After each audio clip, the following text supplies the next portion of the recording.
Basic ছাড়া ম্যাথে ভালো করা যাবে না। শুধু ট্রিক শিখে কখনোই একটা ম্যাথের মূল অংশগুলো আপনি বুঝতে পারবেন না। এই জন্য আগে শিখতে হবে বেসিক। তারপর এইটার পরে যদি আপনার এইরকম অপশন থাকে যে এই ম্যাথটাকে কি ছোট করা যায় স্যার, হ্যাঁ, তখন যদি এই জায়গাটায় ছোট করার ওয়ে থাকে, ট্রিক্স থাকে, তখন আমরা সেটা নিয়ে কাজ করব। সকল ম্যাথের কখনো ট্রিক্স হয় না।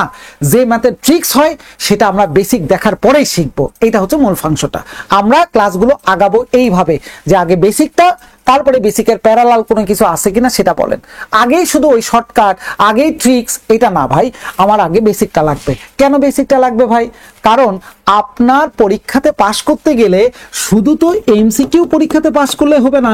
এমসিকিউ এর পরে আপনার কি লাগবে? এমসিকিউ এর পরে তো আপনার রিটেন পোর্শনের পরীক্ষাতে পাশ করতে হবে।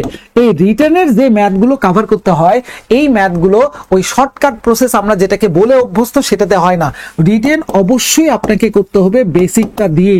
বেসিক ছাড়া রিটেন পাস করা অসম্ভব। আবার আপনার যখন এমসিকিউ করবেন তখন আবার ট্রিক্স আপনার লাগবে।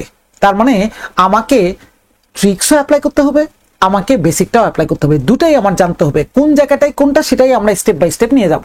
কিন্তু ঘটনা যখন বুঝবেন, সেটা যেখানে হোক না কেন, আগে ভাই আমরা এমসিকিউ করতে গেলেও শুধু ট্রিক্স না, আগে আমরা বেসিক শিখবো, বেসিকের পরে তারপরে শিখবো হচ্ছে ট্রিক্সগুলো।